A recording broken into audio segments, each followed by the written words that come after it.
Selamat sore pemirsa, senang sekali sore hari ini Bincang Sore hadir menjumpai Anda dan tentu saja mungkin semua dari kita yang khususnya menjalankan ibadah puasa tentunya sangat menanti-nantikan bagaimana datangnya Hari Raya Idul Fitri, dan yang mana meskipun saat ini dalam kondisi pandemi kami menyadari bahwa Idul Fitri kali ini mungkin terasa sangat berbeda. Mungkin kita tidak bisa mudik, kita tidak bisa melakukan banyak perjalanan karena kita harus menjaga orang-orang yang kita sayangi, kita harus menjaga diri kita sendiri.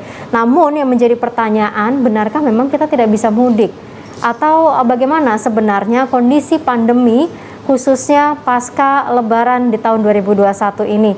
Apakah akan terjadi kelonjakan dari jumlah kasus COVID seperti yang terjadi di tahun lalu? Kita coba simak terlebih dahulu VT berikut ini.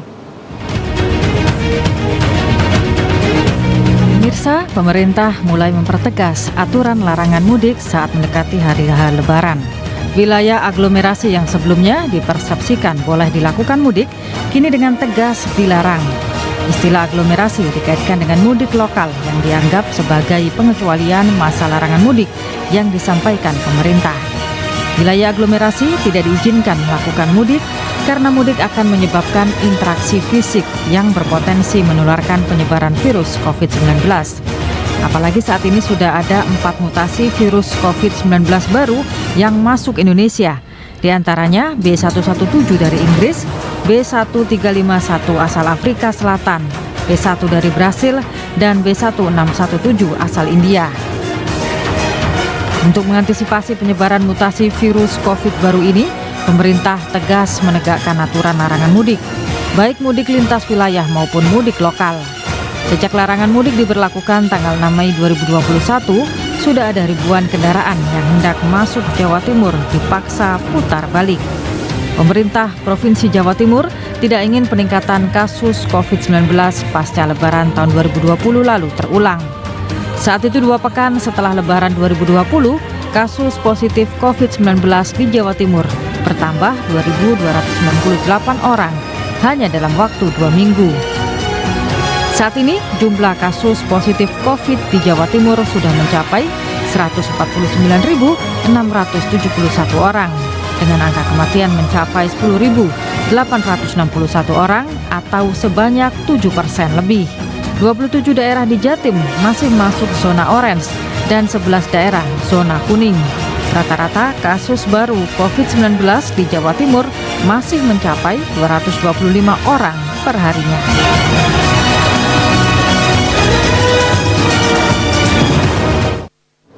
Bincang sore kali ini pemirsa dengan tema larangan mudik lokal, awas lonjakan COVID-19 pasca Lebaran, dengan para narasumber yang hadir di studio maupun di line Zoom. Kita akan ngobrol selama 1 jam. Saya menyapa terlebih dahulu yang sudah berada di studio JTV bersama dengan saya, ada Kepala Dinas Perhubungan Pemprov Jatim, Bapak Dr. Nyono STMT. Pak Nyono, selamat sore. Selamat sore. Terima kasih telah hadir. Waalaikumsalam warahmatullahi wabarakatuh. Kemudian hadir juga dari Polda Jawa Timur, Wadir Lantas Polda Jawa Timur, AKBP Didit BWS. Pak Didit, selamat sore. Selamat sore. Terima kasih telah hadir. Tentunya 2 orang narasumber juga bergabung di line Zoom. Saya menyapa terlebih dahulu juru bicara Satgas COVID-19 Jawa Timur, Dr. Makian Jibril. Dr. Jibril, selamat sore. Selamat sore Mbak Agnes. Terima kasih Dok sudah bergabung. Dan juga ada Profesor Dr. Bianto MAG, beliau ini sekaligus sebagai Wakil Sekretaris PW Muhammadiyah Jatim sekaligus Guru Besar UINSA. Prof. Bianto, selamat sore. Assalamualaikum warahmatullahi wabarakatuh. Selamat sore, Waalaikumsalam Mbak Agnes. Matur nuwun, semuanya sudah bergabung untuk berdiskusi bersama. Mudah-mudahan semuanya sehat selalu dan kita berharap pandemi bisa segera selesai. Saya langsung saja to the point, saya ke Kadishub terlebih dahulu. Pak Nyono, penyekatan dan pelarangan mudik 6 sampai 24 Mei. Sampai 17. Sampai dengan 17. Setelahnya itu adalah pengetatan lagi. Pengetatan, ya. Pengetatan. Ada berapa titik Pak yang ada di Jawa Timur? Ya. Oke, terima kasih. Mohon izin, saya izin Ibu Gubernur, saya menjelaskan terkait penyekatan yang sudah dilakukan oleh teman-teman Ditlantas Polda Jatim. Itu ada 9 sebetulnya, 9 titik sekat ya.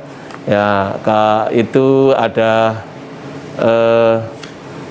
8 perbatasan Jawa Tengah dengan Jawa Timur dan 1 perbatasan Jawa Timur dengan Bali. Oke. Ya, itu yang antar provinsi. Kemudian ada beberapa penyekatan kecil, ada 20 titik penyekatan, kemudian juga ada di pintu-pintu keluar tol, ada kalau tidak salah ada 45 titik yang pintu-pintu keluar tol. Itu disekat benar-benar tidak boleh lewat berarti ya Pak ya? Atau bagaimana? Atau boleh dengan aturan-aturan tertentu, dengan syarat tertentu? Iya, jadi penyekatan untuk larangan mudik ini dalam rangka Idul Fitri 1442 Hijriah ini untuk menegakkan aturan sesuai dengan SE Satgas Nasional nomor 13 tahun 2021 dan Permenhub 13 tahun 2021 terkait masalah larangan mudik. Jadi ada beberapa pengecualian perjalanan orang yang diperkenankan dalam masa larangan mudik. Tanggal 6 sampai 17 Mei. 6 sampai 17. Jadi ada larangan-larangan yang diberlakukan di sana. Jadi perjalanan orang yang memang diperbolehkan itu adalah sifatnya perjalanan yang berketerangan. Jadi yang sifatnya mendesak, punya surat keterangan dari instansi yang dia bekerja atau dari kalau masyarakat umum dari kepala desa atau lurah dengan tujuan-tujuan yang mendesak. Itu sudah diatur di sana, baik di SE Satgas 19, COVID-19, itu adalah orang yang akan melahirkan, orang yang sakit, orang yang akan menjenguk keluarganya yang sakit, orang yang menjenguk keluarga yang meninggal dunia. Nah, itu dengan pendampingan 1 sampai 2 orang di situ. Semuanya adalah dilampiri dengan surat keterangan yang jelas. Dari kalau mereka bekerja dari instansi atasan setingkat eselon 2 dengan tanda tangan stempel basah. Kemudian kalau masyarakat umum dari Pak Lurah atau kepala desa stempel basah, tanda tangan stempel basah. Kemudian selain perjalanan-perjalanan yang sifatnya mendesak itu, yang diperbolehkan adalah kendaraan logistik. Kendaraan yang mengangkut 9 bahan pokok itu tetap harus berjalan. Jadi kemudian kendaraan-kendaraan yang kendaraan untuk menjalankan kendaraan dinas pemerintah dalam menjalankan tugas negara. Dan pastinya harus ada surat tugasnya berarti harus ada tugasnya disertai dengan surat keterangan bebas COVID-19. Baik Pak Nyono, Pak Didit, artinya di luar dari syarat-syarat itu kalau memang tidak memenuhi syarat yang disampaikan oleh Pak Kadishub, secara otomatis tidak bisa melintasi penyekatan atau perbatasan itu, Pak Didit. Baik, terima kasih. Di lapangan. Kami akan menginformasikan kepada masyarakat apa yang dimaksud dengan pengetatan, mohon izin Bapak, dan penyekatan. Pengetatan ini sebelum dimulainya kegiatan dilaksanakan tanggal 6 sampai tanggal 17. Berarti itu dilakukan pengetatan pada saat sebelum, pada saat sesudah. Kemudian pada saat limit waktu tanggal 6 dan 17 itu dilakukan penyekatan. Tujuannya pengetatan penyekatan ini adalah meminimalisir terjadinya angka penambahan sebaran COVID. Jadi kita mengajak masyarakat seluruhnya untuk dapat bekerja sama dengan semua lapisan. Mari kita secara personal diri kita mendisiplinkan diri kita agar tren-tren sebaran COVID ini tidak terus bertambah. Jadi kalau tidak mulai dari diri kita, mulai dari siapa lagi? Kemudian dengan adanya penyekatan, ini kita sudah melakukan edukasi kepada masyarakat, baik melalui sarana media sosial, media cetak maupun media elektronik, yang tujuannya untuk memberikan pemahaman kepada masyarakat. Yang dilakukan sekarang ini adalah larangan mudik. Kalau lebarannya ibadahnya tetap, tetapi larangan mudik ini akan menimbulkan interaksi pertemuan yang sangat intens, yang dikhawatirkan masyarakat ini lupa terhadap kedisiplinan dirinya. Bahwasanya COVID ini masih ada. Artinya secara singkat penyekatan itu atau mungkin pengetatan, apakah artinya dilarang melintas dengan bahasa simpel untuk masyarakat? Jadi bahasa simpelnya adalah penyekatan ini larangan mudik. Larangan mudik, artinya tidak bisa melewati perbatasan itu kalau nyampe sana, berarti kita harus balik begitu kita buat secara tingkat nasional, tingkat provinsi. Jawa Timur itu ada 9 titik. Itu tingkat provinsinya. Kemudian untuk tingkat kota dan kabupaten itu ada jumlah dari 7 rayon di breakdown menjadi 20 titik. Kemudian ada 45 exit tol. Perlakuannya ini sama. Sama. Jadi perlakuannya sama untuk mendisiplinkan masyarakat. Seperti beliau tadi sampaikan, Oke. bagi siapa yang akan melintas hanya melakukan kegiatan aktivitas kerjanya, tapi bukan untuk melakukan kegiatan mudiknya. Dan itu harus ada surat-suratnya Iya, berarti ya. Baik, iya. kita akan jeda dulu sebentar, termasuk juga karena ini sudah berjalan dalam masa penyekatan begitu ya. Nanti Iya. bagaimana dengan petugas di lapangan, seperti apa kendala-kendala yang dihadapi, saya juga ke Prof. Bianto dan juga Dr. Jibril, tapi kita jeda dulu pemirsa, kami kembali saat lagi untuk Anda.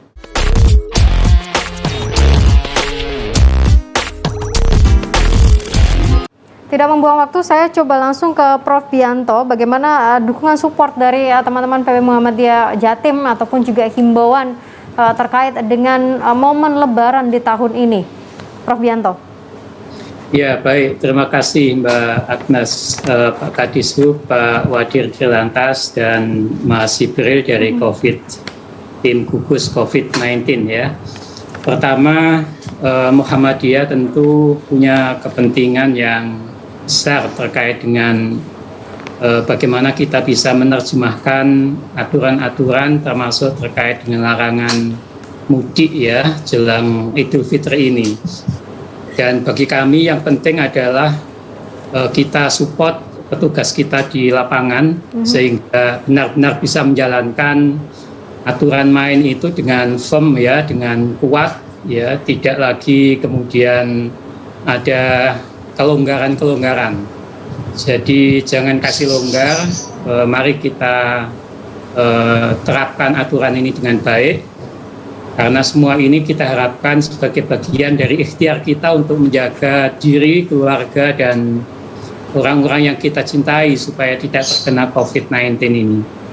Dan tentu saja larangan mudik ini jelang Idul Fitri 1442 Hijrah ini adalah bagian dari ikhtiar untuk memutus mata rantai penyebaran COVID-19. Saya ingat kawan-kawan dokter itu selalu mengatakan bahwa COVID ini tidak mungkin diakhiri dalam waktu dekat ya. Yang bisa dilakukan adalah pengendalian. Nah, saya yakin apa yang dilakukan oleh pemerintah dan oleh ormas-ormas keagamaan termasuk Muhammadiyah, Nahdlatul Ulama dan lain-lain adalah bagian dari tadi itu mengendalikan supaya COVID ini tidak cenderung naik lagi. Tetap melandai ya, sehingga kemudian inilah yang bisa kita lakukan. Dan dalam sudut pandang agama sesungguhnya apa yang kita lakukan ini adalah bagian dari menjaga diri yang dalam bahasa Arab itu disebut dengan nafas ya, menjaga diri dari bahaya yang lebih besar dalam kaitan ini adalah COVID-19 ini. Dan itu adalah bagian dari tugas agama yang sangat penting yang harus dilakukan oleh tokoh-tokoh agama termasuk bagi kami di Muhammadiyah. Mudah-mudahan dengan cara ini ada sinergi yang bagus antara ormas-ormas keagamaan, kemudian pemerintah dengan seluruh aparatnya, juga masyarakat supaya masing-masing bisa tertib aturan ya, menjaga diri. Saya tadinya juga punya rencana untuk mudik ke Lamongan ya, tapi kemudian karena ada aturan-aturan seperti ini, akhirnya kemudian harus menahan diri. Dan harus diingat ya, puasa itu adalah substansinya itu adalah imsak. Imsak itu artinya menjaga diri, termasuk menjaga diri supaya tidak melanggar peraturan yang sudah diterapkan. Saya kira begitu Mbak Agnes. Prof. Bianto ini termasuk salah satu orang yang kemudian mengimbau, memberikan anjuran dengan contoh juga. Jadi Prof. Bianto juga mencontohkan bahwa Prof. Bianto pengen mudik tapi juga akhirnya nggak jadi mudik begitu kan? Iya. Meskipun betul. jaraknya dekat dan sempat ada ya bisa saja sebenarnya kalau mau, tapi ini demi menjaga seperti yang disampaikan oleh Prof. Bianto supaya kita bisa menjaga jangan sampai COVID ini semakin tinggi. Saya ke Dr. Jibril. Dr. Jibril, saya harus bongkar catatan lagi. Artinya bagi juru bicara Satgas, Pemprov, Jatim, kita tahu pemerintah mungkin sempat dulu mengatakan mudik lokal boleh, tapi kemudian ini larangan dikeluarkan dan akhirnya membuat masyarakat merasa distrust kepada pemerintah dan akhirnya udahlah mudik juga setahun sekali. Ini gimana Dr. Jibril melihat fenomena sekarang ini?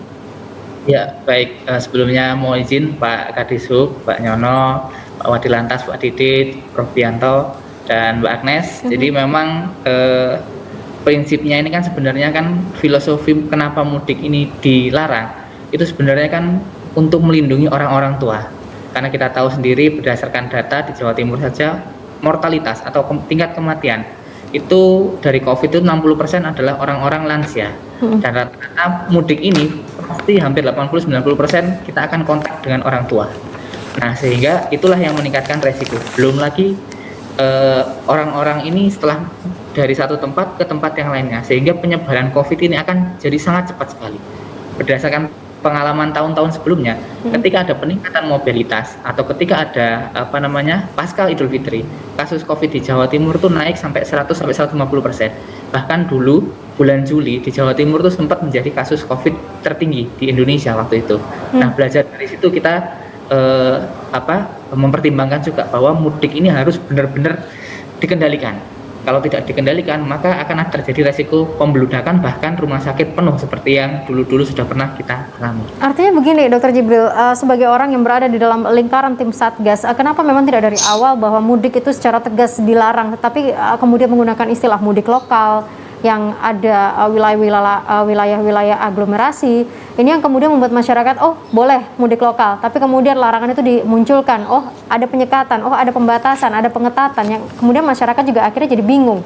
Dr. Jibril. Jadi belajar dari ini ya, jadi istilah-istilah di dunia ini kan muncul istilah lockdown, istilah pembatasan sosial berskala besar, pembatasan berskala mikro. Memang kalau dari pelajaran kita, penutupan yang benar-benar total di Indonesia itu sangat sulit. Karena memang setiap orang untuk mengedukasi, untuk memastikan mereka setuju itu butuh waktu.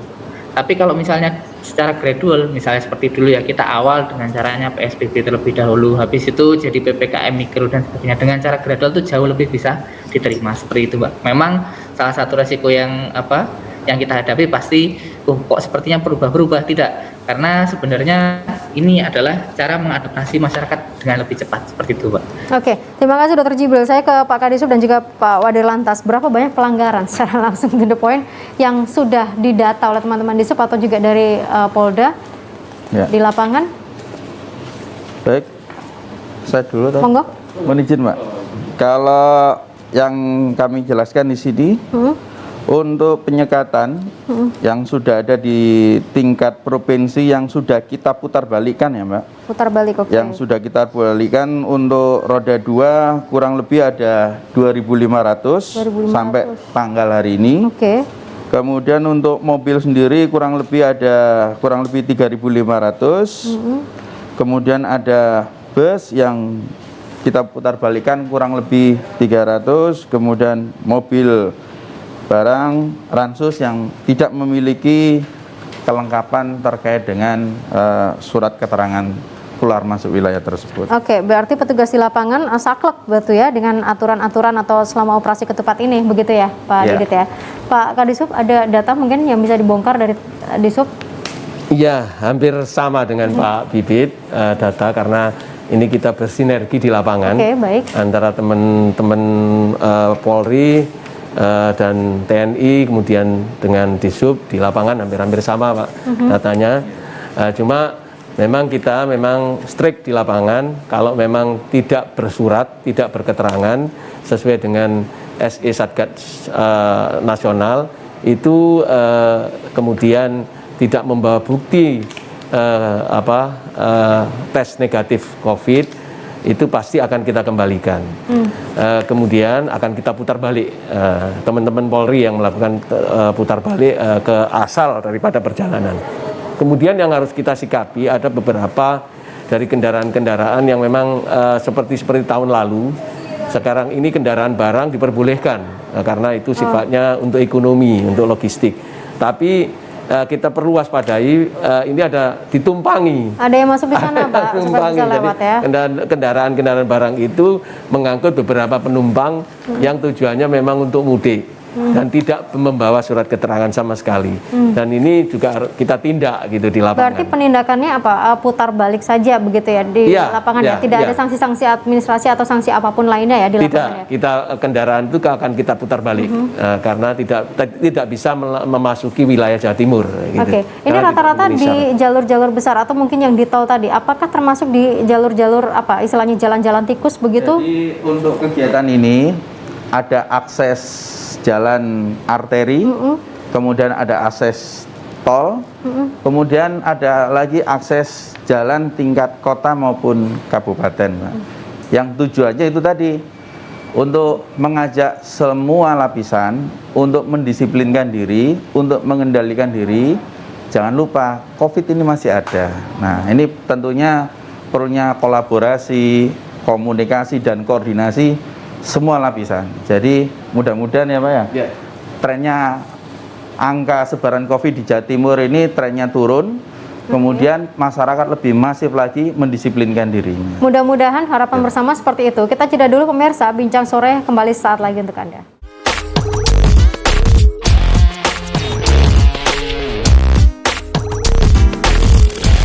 Kembali bersama dengan kami pemirsa untuk Bincang Sore, saya ke Dr. Jibril. Dr. Jibril, belakangan kita mendapatkan informasi, kabar banyak kasus-kasus muncul dari klaster taraweh, klaster musola, kemudian klaster buka puasa bersama, begitu. Apa ada kekhawatiran jangan sampai apa yang terjadi di India ini kemudian masuk juga, dialami juga oleh Indonesia, khususnya Jawa Timur. Dr. Jibril, gimana mungkin dari pantauannya, dari teman-teman Satgas terkait dengan antisipasi kenaikan COVID yang pasti terjadi setiap Lebaran, setiap mungkin hari raya, atau mungkin kondisi-kondisi seperti ini?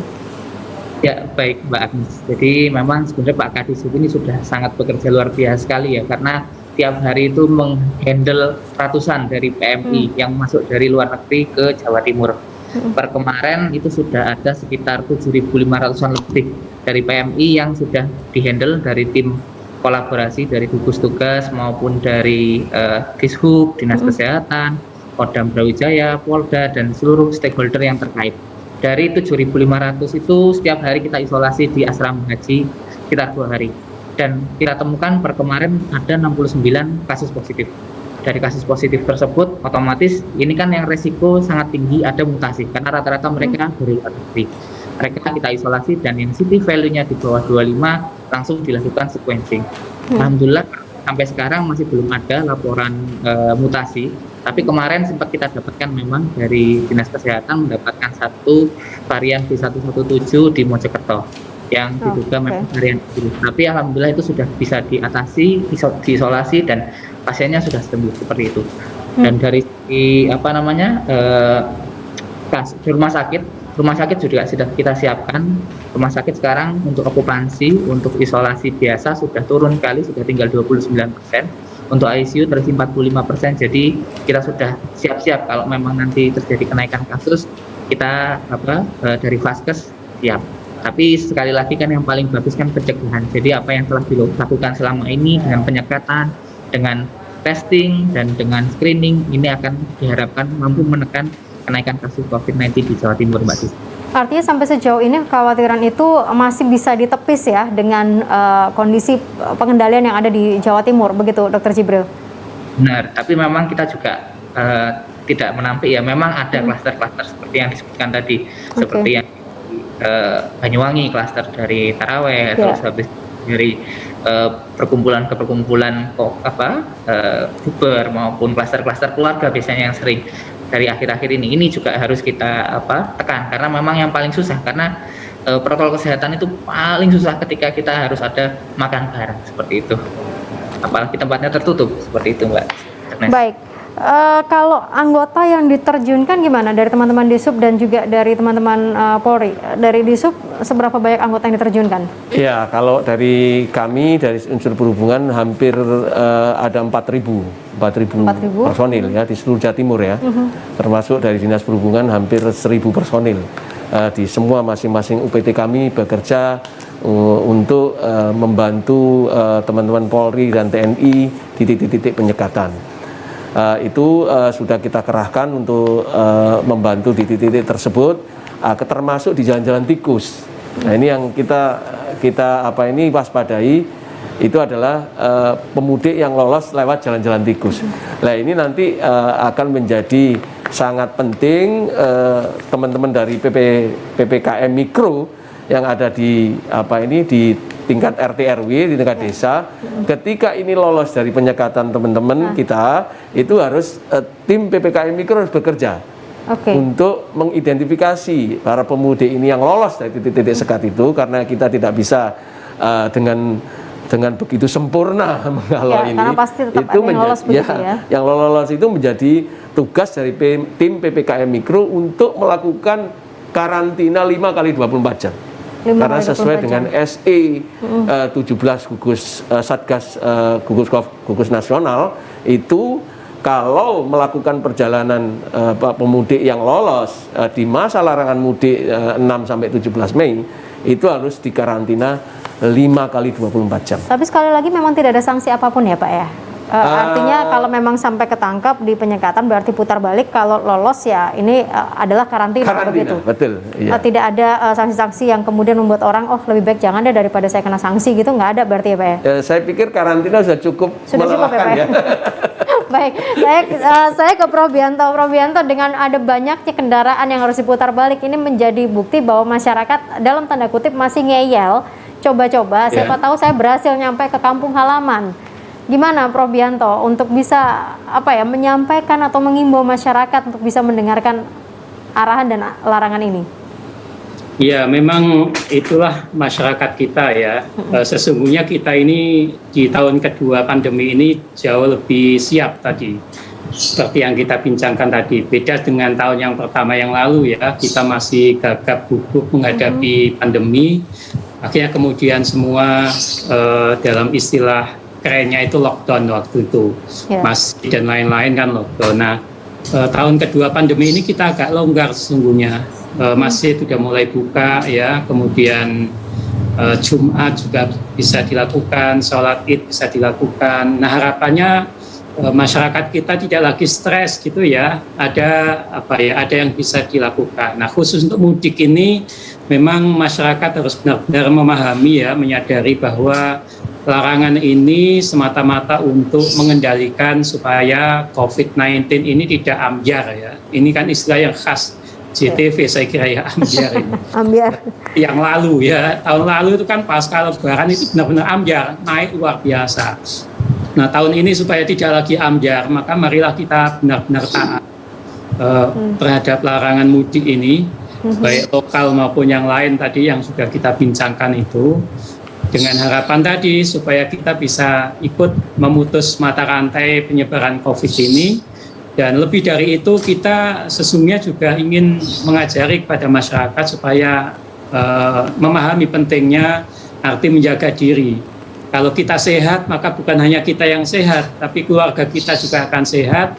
Orang-orang yang kita cintai, yang akan menjadi sasaran untuk silaturahim kita di tempat kampung masing-masing itu juga sehat kalau kita nggak datang.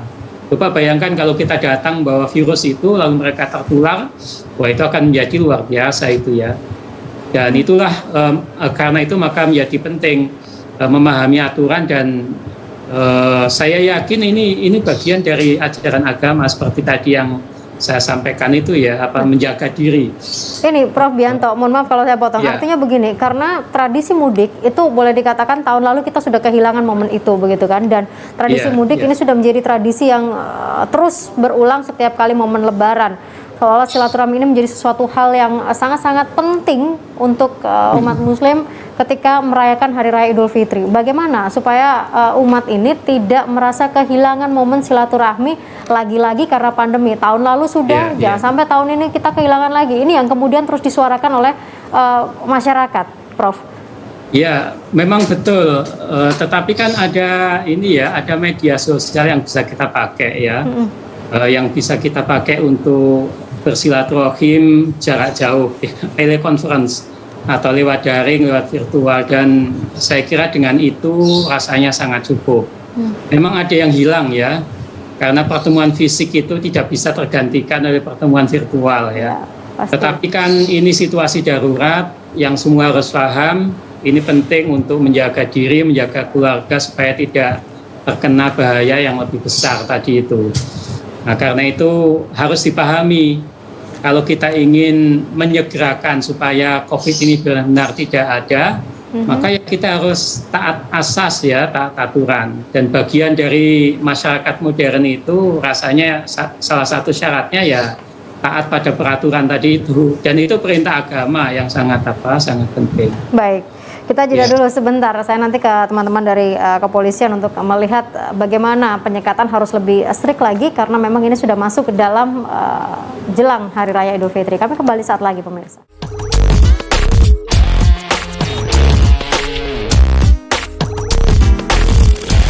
Kita hanya tinggal menunggu hari masuk ke dalam momen yang tentu saja sangat dinanti-nantikan, yakni momen Idul Fitri, di mana memang biasanya di luar pandemi semuanya pasti akan saling bersilaturahmi, datang berkunjung ke kampung halaman, berjumpa dengan sanak saudara dan juga keluarga. Tetapi karena pandemi, kita harus benar-benar bisa menahan diri untuk mencegah adanya lonjakan kasus COVID-19 yang kemudian nantinya pasti akan merugikan kita. Masa ini akan menjadi lebih lama lagi. Nah, bagaimana teman-teman kepolisian menyikapi biasanya jelang-jelang hari raya ini ada banyak yang kemudian saya tetap harus pulang. Ya. Saya nggak mau tahu, ini momen setahun sekali, tahun lalu sudah nggak bisa, sekarang ini gimana yang ada di lapangan? Kegiatan ini kan selama 23 hari ya Mbak. Betul. Yang perlu kita antisipasi nanti pada saat H-1 menjelang puncak Lebaran. Di sini kita akan maksimalkan semua perkuatan baik dari TNI, pemerintah daerah, sama-sama bersinergi dan kita ajak masyarakat untuk lebih patuh lagi terhadap personalnya. Bahwasanya COVID ini masih ada, disiplin itu adalah vaksin bagi kita. Jadi kalau kita tidak mendisiplinkan diri kita, ya Allahu alam, nanti trennya COVID ini akan bertambah terus. Yang kita lakukan adalah di mana titik-titik pusat konsentrasi masyarakat seperti halnya pusat pertokoan, pusat perbelanjaan. Nah, kita berkoordinasi dengan pihak-pihak penanggung jawab pengelola-pengelola tersebut tentunya untuk memperdomani instruksi daripada pemerintah. Ada pembatasan-pembatasan untuk pengunjungnya juga agar tidak terus terjadinya interaksi yang jumlahnya sangat signifikan. Kalau Kemudian jumlah anggota yang dari teman-teman kepolisian dari untuk jumlah anggota yang awalnya tadi kurang lebih 10.000 ya, itu nanti kemungkinan akan ditambahkan lagi. Ditambahkan untuk di titik-titik tertentu. Yang kita antisipasi sekarang ini adalah tempat objek wisata. Objek wisata. Jadi perlunya ada pembatasan. Nah, nanti dari Dinas Pariwisata juga akan mengedukasi kepada pihak-pihak pengelolanya. Dan nanti masyarakat lupa, terlalu euforia, oh ini Lebaran, saya mau ngajak keluarga saya berwisata. Nah, ya, apalagi tempat wisata juga ya, dibuka ini tentunya, begitu kan. yang tadi tentunya harus kita antisipasi untuk kita lakukan testing, tracking dan treatment di mana sebaran-sebaran trennya ini apakah di klaster pertokoan, perbelanjaan, ataukah di tempat wisata. Lah ini tentunya harus ada pembatasan-pembatasan. Lah ini artinya kita juga tidak boleh katakanlah ya, saya Surabaya begitu ya. Katakanlah saya mau ke tempat wisata yang ada di Malang, say like that gitu. Apakah saya tidak boleh juga melintas ke Malang? Saya mau berwisata tapi saya nggak pengen mudik begitu. Boleh jadi, tidak? yang perlu diketahui adalah kegiatan penyekatan ini adalah hanya dilakukan untuk kegiatan aktivitas kerja. Oh, oke. Jadi masyarakat jangan lupa untuk hilir mudik ya Pak ya. Wah ini karena saya dapat libur saya bisa lintas wilayah mau ke sana kemari. Lah ini mohon untuk masyarakat menahan diri, perlunya introspeksi terhadap dirinya untuk pengendalian diri. Ini kita mohon untuk kerjasama semua lapisan. Mudah-mudahan Jawa Timur trennya COVID semakin masyarakat yang terdampak semakin kecil dan angka kematiannya juga trennya semakin kecil dan tumbuh kedisiplinan secara personal. Kabarnya ada stiker juga ya yang ditempel di mobil itu. Kalau stiker dari apa itu Dinas Pak Nyono? Perhubungan. Ya. Jadi gini, larangan mudik ini memang kita harus sesuai dengan kebijakan pemerintah itu menyeimbangkan antara jangan sampai terjadi lonjakan COVID, tetapi ekonomi masyarakat tetap harus berjalan. Ya. Karena apapun masyarakat adalah pertumbuhan ekonomi, interaksi antar kehidupan sehari-hari itu tetap harus dijaga. Tetapi harus tetap menjaga protokol kesehatan. Jadi pergerakan sesuai dengan arahan dari Ditlantas Polda, jadi pergerakan antar rayon itu tidak boleh. Jadi ada titik sekat-sekat itu kan dibagi menjadi 8 rayon. Jadi pergerakan antar rayon itu tidak diperbolehkan. Walaupun itu untuk kalau untuk kepentingan yang mendesak dan non mudik ini diperbolehkan dengan surat keterangan dan membawa bukti bebas COVID atau negatif COVID. Pergerakan di dalam rayon itu boleh, diperbolehkan. Boleh, jadi ya? sudah diatur menjadi 8 rayon oleh teman-teman kepolisian, Lantas Polda, bahwa itu untuk memudahkan monitoring pergerakan yang di dalam rayon itu diperbolehkan. Tetapi wisata-wisata juga yang di dalam rayon itu boleh dibuka. Tetapi kita lihat zonanya dulu. Kalau zona merah tidak bisa. Oh gitu, Tapi kalau zonanya itu orange itu bisa dibuka 25%. Ini masih dari arahan dari teman-teman Dinas Pariwisata. Nah, dan ini tetap harus mengedepankan protokol kesehatan. Protokol kesehatan. Jadi kalau memang tidak bisa mengendalikan protokol kesehatan, tempat wisata ya harus ditutup. Jadi kita ketat sekali, strict sekali terhadap penerapan protokol kesehatan demi ini tidak terjadi lonjakan COVID. Tetapi ekonomi masyarakat tetap harus berjalan. Oke. Kalau menambahkan ya Pak, Pak Didit, perlu diketahui oleh seluruh yang masyarakat ataupun siapapun yang menggunakan akses jalan.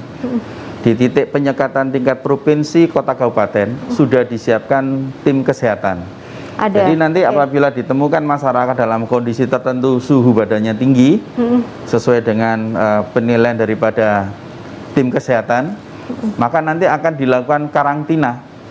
Pada saat itu dia melintas, kondisinya dalam kondisi tertentu atas penilaian tim kesehatan, oh ini patut untuk dilakukan isolasi mandiri, langsung dicek ya. diambil alih oleh dari tim kesehatan, mengambil alih, nanti mengarahkan tim gugus tugas.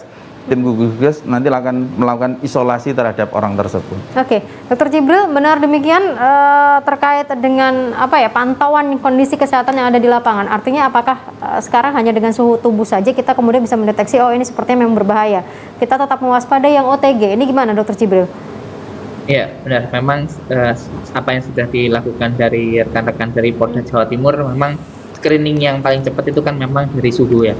Karena suhu itu yang kita punya alatnya dan itu bisa dilakukan oleh siapa saja. Tapi juga kita melihat dari step by step. Setelah misalnya suhu ditemukan, kita lihat dari gejala yang paling khas itu salah satunya adalah anosmia, tidak bisa mencium, pembawaannya berkurang gitu ya.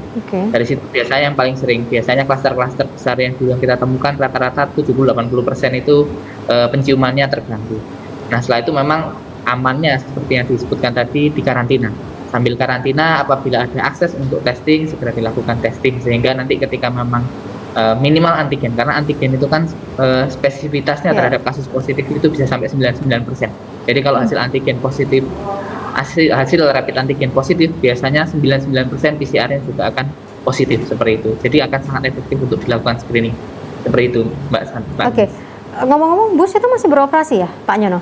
Ya, jadi mohon izin menjelaskan, karena ekonomi ini tetap harus berjalan, makanya Kementerian Perhubungan juga Dinas Perhubungan memfasilitasi pergerakan bus dengan menempelkan stiker, memberikan stiker-stiker khusus. Kalau AKAP itu Kementerian Perhubungan memberikan stiker-stiker khusus, memfasilitasi masyarakat melakukan perjalanan untuk kebutuhan mendesak dan non mudik. Ingat, non-mudik. Non-mudik ya pokoknya ya, dengan syarat-syarat tadi begitu ya. Betul.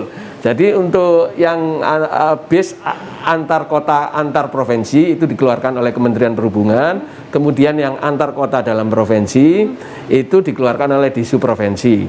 Tapi sekali lagi untuk memfasilitasi masyarakat melakukan perjalanan yang mendesak dan non-mudik.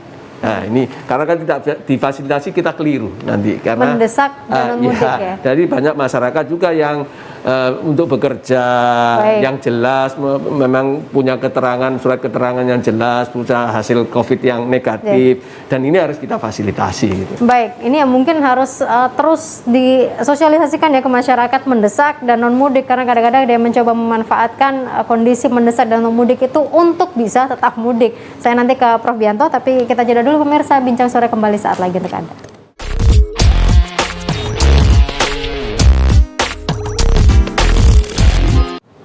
Waktu saya tidak banyak pemirsa, mungkin sekitar 7 menit kita akan menyimpulkan terkait dengan larangan mudik lokal, awas lonjakan COVID-19 pasca Lebaran. Saya ke Prof. Bianto, tentunya sebagai guru besar UINSA sekaligus sebagai Wakil Sekretaris PP Muhammadiyah Jatim. Prof, ini gimana ya untuk benar-benar kemudian membangun kesadaran masyarakat, karena sekeras apapun larangan, sekeras apapun aturan tidak akan berjalan kalau masyarakatnya sendiri memang dalam tanda kutip masih ngeyel, Prof. Ya, baik. Tentu kita punya banyak pendekatan ya, dan sejauh ini menurut hemat saya yang paling penting pendekatan itu adalah melalui tokoh-tokoh informal ya, melalui kiai, ulama, para ustadz ya, termasuk anggota-anggota pimpinan ormas keagamaan. Mereka tentu punya jalur khusus kepada masyarakat, kepada umat ya. Dan dengan pencerahan, pemberian kesadaran yang dilakukan oleh tokoh-tokoh masyarakat itu, biasanya himbauannya itu bisa didengar oleh umat, sehingga kemudian tidak melanggar peraturan mudik ini. Nah, yang sulit adalah kemudian kalau ada elit agama yang termasuk kelompok ngeyel tadi itu yang sangat sulit. Lalu kemudian mereka juga sedikit banyak memprovokasi umat gitu ya, untuk melanggar aturan. Nah, itu yang menyulitkan. Tetapi saya yakin ya, dengan kondisi yang kita hadapi sekarang ini, maka sinergi antara pemerintah, masyarakat, termasuk tokoh agama itu menjadi satu-satunya jalan yang bisa kita tempuh. Baik. Supaya COVID ini tidak terus meningkat ya. Dan alhamdulillah dalam waktu beberapa saat belakangan ini kan COVID di Jatim juga cenderung melandai ya, bahkan nasional juga. Mudah-mudahan demikian. Melandai. Mudah-mudahan begitu, Mbak Agnes. Ya. Prof. Matur nuwun. Saya ke Dr. Jibril. Dokter, secara singkat bagaimana harapan atau mungkin juga unek-unek dari teman-teman Satgas di momen Lebaran kali ini? Ya, baik Mbak Agnes. Jadi prinsipnya kita saat ini masih pandemi COVID, dan kita tahu bahwa pandemi COVID ini bisa mengancam orang-orang terdekat kita, bisa mengancam keluarga kita, bisa mengancam kakek nenek atau mungkin Pak D, Budi kita yang mungkin ada di kampung. Nah, dan ketika itu kita sudah terlanjur lolos COVID itu, penyebarannya itu sangat luar biasa, sangat cepat sekali. Saya sering menemui klaster-klaster keluarga itu sangat sedih gitu ya, karena banyak yang sakit, banyak yang masuk rumah sakit, bahkan meninggal dunia. Oleh karena itu di momen sekarang harapannya tunda dulu mudik. Saya juga menunda mudik. Tadi juga Pak Didi juga menunda mudik, dan banyak Prof. Bianto juga menunda mudik, dan kita bisa memberikan contoh. Semoga di mudik ini semoga di era Lebaran ini kita bisa menunda kontak-kontak dengan orang-orang yang berisiko tinggi sehingga COVID-19 di Jawa Timur bisa terkendali seperti itu. Jangan lupa protokol kesehatan harus dipastikan betul-betul sebagai salah satu kunci atau perlindungan kita semua terhadap COVID-19. Seperti itu, Pak. Terima kasih, Dr. Jibril. Saya ke Pak Didit, secara singkat himbauan atau mungkin arahan dari teman-teman kepolisian. Kami menghimbau kepada masyarakat Jawa Timur, ayo jogo Jawa Timur, disiplin adalah vaksin. Mari kita selamatkan orang yang kita sayangi, baik keluarga kita maupun kerabat kita. Mudah-mudahan COVID ini segera berakhir. Terima kasih. Amin. Terima kasih Pak Didit. Sehat-sehat selalu untuk tim yang ada di lapangan yang sepertinya juga non-stop harus bertugas di lapangan. Pak Nyono, Kadisub. Ya, jadi COVID ini ditularkan oleh perjalanan manusia, mobilitas manusia. Untuk itulah pemerintah dalam hal ini mengeluarkan larangan mudik. Makanya kami menghimbau jangan sampai harapan yang nanti akan menjadikan kita senang dengan keluarga justru akan menjadi kesedihan untuk kita sendiri karena kita menularkan COVID. Mohon masyarakat itu menyadari itu karena COVID ini ditularkan oleh mobilitas manusia. Jadi tolong tunda mudik, jangan mudik, mudiklah dengan cara virtual, kemudian kita tetap menjaga protokol kesehatan. Mudah-mudahan Jawa Timur COVID-nya turun, kemudian kita sehat semuanya. Amin, amin. Matur nuwun, terima kasih. Saya mengambil waktu 1 menit singkat saja saya ke Prof Bianto karena 2 agenda rutin yang wajib dilakukan di momen Lebaran adalah selain mudik pastinya adalah terkait dengan nanti di Hari Raya Idul Fitri terkait dengan salat Id, terkait dengan ibadahnya. Prof Bianto, bagaimana kemudian anjuran himbauan dari Prof Bianto selaku Wakil Sekretaris PWI Muhammadiyah Jatim supaya ini juga sama-sama kita menjaga pandemi ini? Ya, kami sesungguhnya menaati ya apa yang diputuskan oleh tim gugus COVID-19. Jika di suatu daerah memang dipandang tidak layak untuk diselenggarakan sholat Id, maka ya tidak boleh ada sholat Id. Tapi kalau di daerah itu diberikan peluang untuk sholat Id, maka harus bisa dilakukan sholat Id baik di masjid maupun di lapangan. Tetapi tetap harus dengan protokol kesehatan yang ketat ya. Itu menjadi sangat penting. Karena itu kami dalam kaitan ini ya sebagai bagian dari ormas keagamaan di Jatim mengikuti terus perkembangan apa yang diputuskan oleh tim gugus COVID-19 ini. Baik. Yang sekarang diubah menjadi pendekatannya lebih lokal ya. Mas Ibril ya, jadi ke kecamatan, ke kelurahan. Nah, disitulah titik-titik itu akan kelihatan apakah boleh apa enggak. Nah, kalau boleh kita selenggarakan, kalau enggak kita patuh untuk tidak melaksanakan sholat Id. Begitu Mbak, dan itu saya kira semua harus patuh lah itu. Matur nuwun Prof Bianto, karena memang jangan sampai kemudian kita menaati larangan mudik, kita tidak menyebarkan COVID di luar area kita, tapi kita justru menyebarkan COVID di area kita sendiri. Tidak mudik, tapi justru malah ada COVID di lingkungan kita. Sekali lagi pemirsa, jaga keluarga kita, jaga diri kita sendiri. Sekeras apapun larangan, sekeras apapun aturan yang dikeluarkan oleh pemerintah, bagaimana petugas di lapangan ini bertugas, yang dibutuhkan paling utama adalah kesadaran masyarakat. Semua tidak akan ada artinya kalau masyarakat tidak sadar, karena inilah satu-satunya cara untuk bisa memerangi pandemi COVID-19 secara bersama-sama. Semoga semuanya tetap sehat dan pandemi segera berakhir. Prof Bianto matur nuwun, Dr. Jibril terima kasih, Pak Nyono terima kasih, Pak Didi terima kasih, selamat bertugas semuanya. Sehat selalu, saya Agnes pamit, dan pastinya untuk seluruh umat muslim selamat menyambut Hari Raya Idul Fitri. Selamat malam, sampai jumpa.